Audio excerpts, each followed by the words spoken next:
Одна голова хорошо, а три лучше.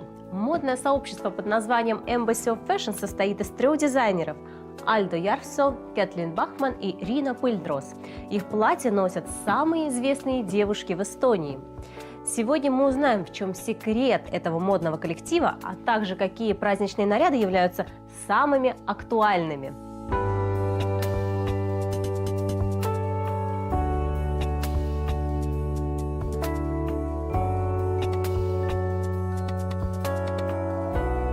Откуда пришла такая идея объединиться в модное сообщество? Et sellist konkreetset mõtet meil ei olegi tekkinud, et me oleme olnud algusest peale koos. Me õppisime koos kunstiakadeemias ühel kursusel ja peale seda jäime koos töötama, ühist ateljeed pidama ja niimoodi on see kuidagi loogiliselt jätkunud, et polegi olnud nagu põhjust seda muuta. Et see ei olegi jah selles mõttes idee, et see on kuidagi hästi loomulikult välja kasvanud meie kursusest ja kuidagi sellisest ühtsusest, mis meil juba kooli ajal oli ja sellisest ühtsest käekirjast ka, et me oleme siiamaale kuidagi selline 3 peaga lohe, et kes tegutseb.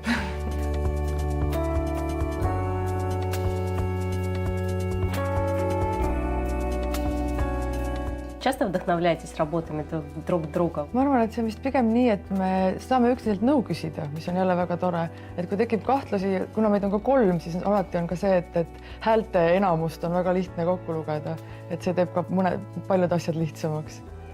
Just, et sellised kriitikud on omast käest kogu aeg võtta, et selles mõttes on väga hea.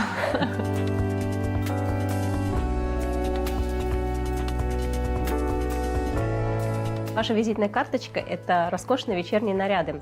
А как вы можете охарактеризовать свой стиль, в котором вы работаете? Ma arvan, et mu stiil on eelkõige hästi naiselik, hästi selline õhuline ja lendlev ja ma kuidagi armastan hästi selliseid kergeid ja liikuvaid kangaid, et riie, kui ta on seljas, et siis ta elaks ja liiguks, et see oleks kuidagi nagu mingisugune graatsia, mis lisandub naise enda liikumisele. А расскажите немного о техниках, которые вы используете в пошиве ваших платьев. Mulle tegelikult väga meeldibki niimoodi, et kui on selline hästi tavaline ühevärviline kangas ja sinna peale siis mingisugust tehnikat teha, et mul on iga kollektsioon on mingisugune erinev teema sellega. Et seekord olid mul näiteks siin sellised nahast geomeetrilised kujundid aplikeeritud kangaste peale. Et need on samad, mis mul on kottide peal on ka sama teema. Jah, et siin näiteks on kotikene ka. Siis on siin veel laserlõikusega sellised pallikesed või kaarekesed, et mis siis ka seljas niimoodi liiguvad ja elavad. Et А что по поводу тканей? Kangad... See on nüüd ka üks selline neopreenilaadne asi, et seda on siis miksitud kokku sükese pitsiga. Ja, et pits on ka selline asi, mida ma päris tihti kasutan.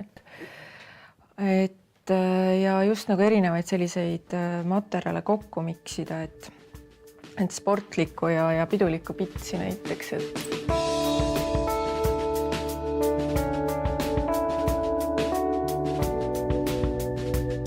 Какие тенденции в вечерних нарядах прослеживаются сейчас вообще не только в Эстонии, но во всем мире? Pidulikud kleidid on tegelikult see, et neil nii väga sellist väga trendi võib-olla ei olegi kui igapäevastel ja tänavariietel. Et juba esiteks see, et kui on nüüd pidulik kleid, siis ta ikkagi on pikk, eks ole, et see juba seab mingisuguse päris sellise korraliku piirangu peale. Aga nagu ikka, et sellised voogavad ja lehvivad kangad ja mingisugused hästi palju näiteks mingit võrku ja läbipaistvust, et seda ka siin on kollektsioonis nagu päris mitmel esemel.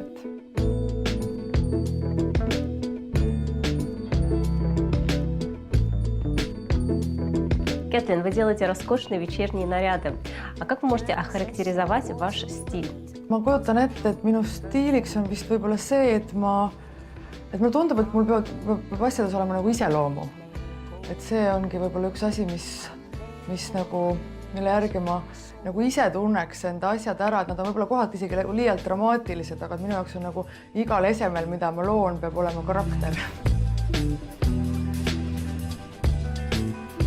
mulle alati meeldib katsetada erinevate tehnikatega, et ma iga kord kollektsioone luues ma üritan nagu katsetan ja proovin uusi tehnikaid, mida ma veel ei ole või milleni ma veel ei ole jõudnud ja seekord ma jõudsin kuidagi aplikatsioonideni omadega, et mind aplikatsioonid võlusid ja ma hakkasin neid nagu arendama ja proovima, kuidas mina oskan neid nagu lahendada oma kleitidel.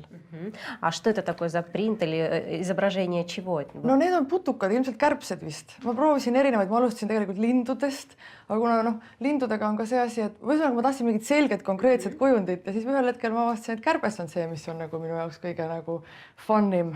Üks kvaliteetne ilus õhtukleit võib, ma arvan, aastakümneid teenida kandjat, aga praegu hetkel on vist on läbipaistvus see, mis on kõik kohad täis ja mis on täiesti nagu rabab sellega, et keegi enam aluskleiti läbipaistva kleidi all ei kanna, et see on kindlasti üks selline uus trend.